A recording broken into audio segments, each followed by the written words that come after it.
गीता से चलता है ना चलता कुरान से, चलता है देश हमारा भारतीय संविधान से, चलता है देश हमारा भारतीय संविधान से। भारत में पैदा हुए सर्व समाज के धर्मगुरुओं महापुरुषों को नमन करते हुए सभी भारतवासियों को नमस्कार। निषाद वंश में पैदा हुए भारत रत्न बोधिसत्व बाबा साहब भीमराव अंबेडकर, जिन्होंने भारतीय संविधान को लिखा, ऐसे महामानव, महान अर्थशास्त्री, राजनीतिज्ञ, समाज हितैषी, भारतीय महिलाओं को इज्जत की जिंदगी देने वाले, देश के बच्चों को हक अधिकार दिलाने की खातिर अपने चार बच्चों को बलिदान करने वाले ज्ञान के प्रतीक बाबा साहेब डॉक्टर भीमराव अंबेडकर जी को बारंबार नमन व धन्यवाद। साकार भगवान के रूप में माता पिता को बारंबार नमन व धन्यवाद, जिन्होंने हमें पैदा किया, पालन पोषण किया, पढ़ाया लिखाया और निस्वार्थ भाव से यहाँ तक पहुँचाने में हमारी अहम भूमिका निभाई। हम बारंबार नमन व धन्यवाद करना चाहेंगे उन सभी बुद्धिजीवी महापुरुषों का, जिन्होंने 26 नवंबर 1949 को संविधान सभा में भारत का संविधान अंगीकृत और अधिनियमित किया था। संविधान का अनुच्छेद 394 और उसमें उल्लिखित 15 अन्य अनुच्छेद 26 नवंबर 1949 से ही लागू कर दिए गए थे और से सभी अनुच्छेदों को 26 जनवरी 1950 से लागू किया गया था। प्रारूप समिति के अध्यक्ष बाबा साहेब डॉक्टर भीमराव अंबेडकर और प्रारूप समिति के अन्य सहयोगी सदस्यों गोपाल स्वामी अयंगर, अल्लादीन कृष्ण स्वामी अय्यर, टीटी कृष्णमाचारी और के मुंशी को भी याद करेंगे। संविधान सभा के अध्यक्ष डॉक्टर राजेंद्र प्रसाद और सभा के अन्य सभी सदस्यों को नमन करने एवं उनके द्वारा किए गए योगदान के लिए दिल की गहराइयों से बहुत बहुत धन्यवाद। एक अन्य महत्वपूर्ण व्यक्ति सर वेनेगल नरसिंह राव BN राव, जो संविधान सभा के सदस्य तो नहीं थे परंतु वे संवैधानिक सलाहकार थे, उनकी विद्वता और प्रखरता का स्मरण है। BN राव ने दुनिया के सभी महत्वपूर्ण संविधानों के दृष्टांत को एकत्र करके उसे 3 जिल्दों में संविधान सभा को सौंपा था। उस समय उनके द्वारा किया गया यह कार्य बहुत ही महत्व का था। संविधान सभा के सदस्य के समक्ष समय योगदान, प्रगतिशील सोच और सृजनात्मकता के ही हम भारत के लोगों को एक जीवन और विलक्षण संविधान प्राप्त हुआ और इसका कार्यकारी स्वरूप आज दुनिया को प्रभावित कर रहा है। जहाँ तक संविधान सभा का सवाल है तो हम उसमें कोई भी विदेशी व्यक्ति नहीं था। संविधान सभा की सलाहकार की भूमिका में भी कोई विदेशी व्यक्ति नहीं था। भारतीयों ने अपना संविधान बनाने में स्वयं अपने आप पर विश्वास किया था। उस समय के कालखंड के हिसाब से यह एक महत्वपूर्ण घटना थी। पाकिस्तान के विभाजन के बाद संविधान सभा में कुल 389 सदस्यों में से 299 सदस्य रह गए थे। संविधान सभा ने अपने ज्यादातर निर्णय सर्वसम्मति से लिए थे, जो संविधान सभा की सबसे बड़ी विशेषता मानी जाती है। दुनिया का सबसे बड़ा संविधान सर्वसम्मति से बनकर तैयार हो जाना एक महत्वपूर्ण घटना थी। संविधान सभा का सर्वसम्मति से निर्णय लेने का तरीका हम भारतीयों के लिए आज भी प्रेरणादायी है कि विभिन्न भाषा भाषी जाति और धर्म मतों को मानने वाले लोग भी जब राष्ट्र निर्माण और देश का सवाल हो तो उन्हें एक होना चाहिए और सर्वसम्मति दिखानी चाहिए। जब संविधान बन रहा था उस समय के संविधान विशेषज्ञ कहा करते थे कि या तो संविधान अमेरिका की तरह संघीय हो सकता है या इंग्लैंड की तरह एकात्मक, परंतु हमारी संविधान सभा ने संघीय और एकात्मक दोनों लक्षणों में सामंजस्य बैठाते हुए सहकारी और प्रतिस्पर्धी संघवाद को स्थान दिया जो अपनी तरह का अनोखा था।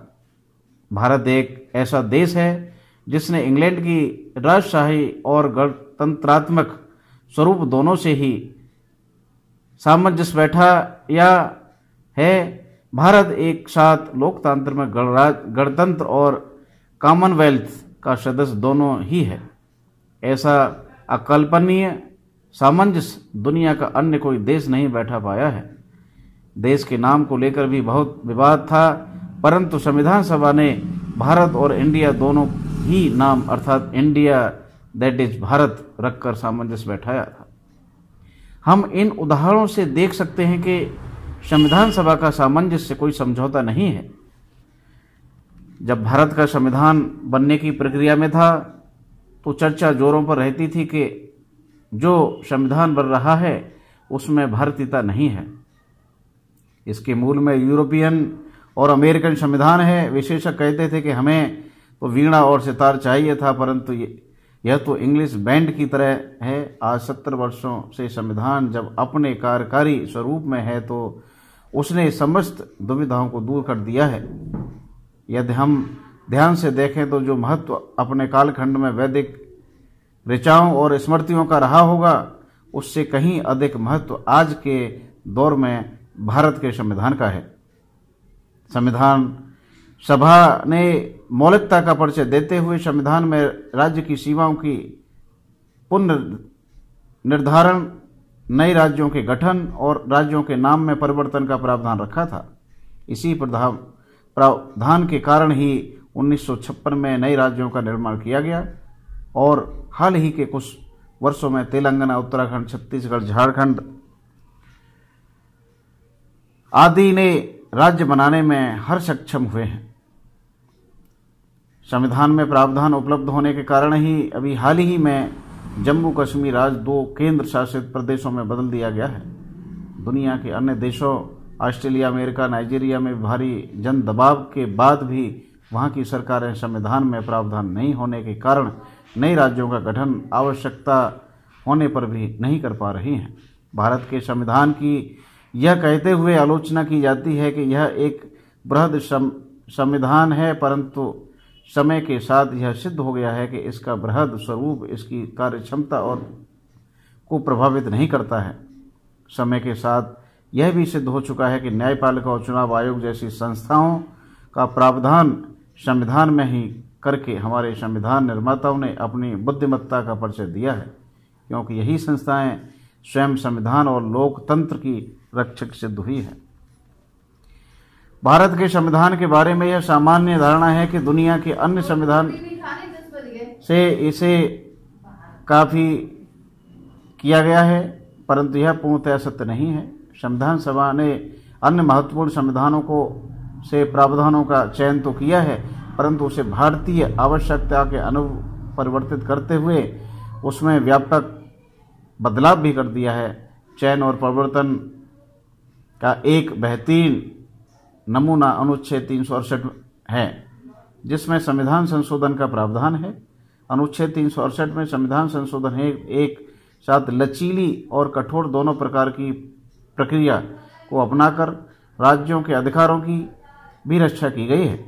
संविधान सभा ने भाषा और आरक्षण जैसे मुद्दे जिन पर सर्वाधिक विवाद था उस संसद के रूप ऊपर ही छोड़कर अपनी बुद्धिमत्ता का ही परिचय दिया था। आज समय के साथ इन मुद्दों को क्या महत्व है हम सभी समझ सकते हैं। संविधान के लागू होने के कुछ समय बाद से ही संविधान के कुछ अनुच्छेद विशेषकर राज्यों में राष्ट्रपति शासन अनुच्छेद 356 एवं राष्ट्रपति और राज्यपाल की अध्यादेश जारी करने की शक्ति अनुच्छेद 123 एवं 213 का व्यापक दुरुपयोग सत्तारूढ़ राजनीतिक दलों ने अपने स्वार्थों में किया है। ऐसा नहीं है कि डॉक्टर अंबेडकर और संविधान सभा के लोग इन प्रावधानों में दुरुपयोग की संभावना को भांप नहीं पाए थे।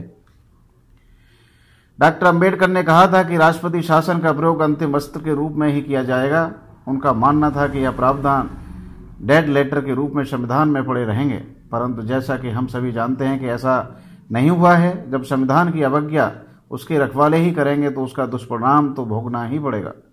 संविधान सभा में अपने अंतिम उद्बोधन में डॉक्टर अंबेडकर ने कहा था कि धर्म में भक्ति मोक्ष प्राप्त करने का रास्ता प्रदान करती है, परंतु राजनीतिक भक्ति निश्चित रूप से अधोगति के रास्ते पर ले जाती है और जो तानाशाही में भी बदल सकती है।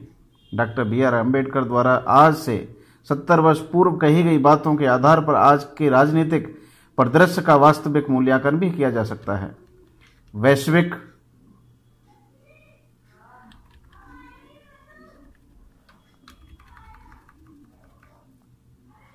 वैश्वीकरण के दौर में आज भारत के संविधान का मुकाबला नव साम्राज्यवाद, नव उदारवाद, नव नाजीवाद, नव फांसीवाद से है। डॉक्टर अंबेडकर ने संविधान सभा में यह कहा था कि संविधान चाहे कितना भी अच्छा हो, यदि उसे लागू करने वाले लोग अच्छे नहीं हैं और उसे ठीक प्रकार से लागू नहीं करते हैं तो अच्छा संविधान भी खराब संविधान में बदल जाएगा।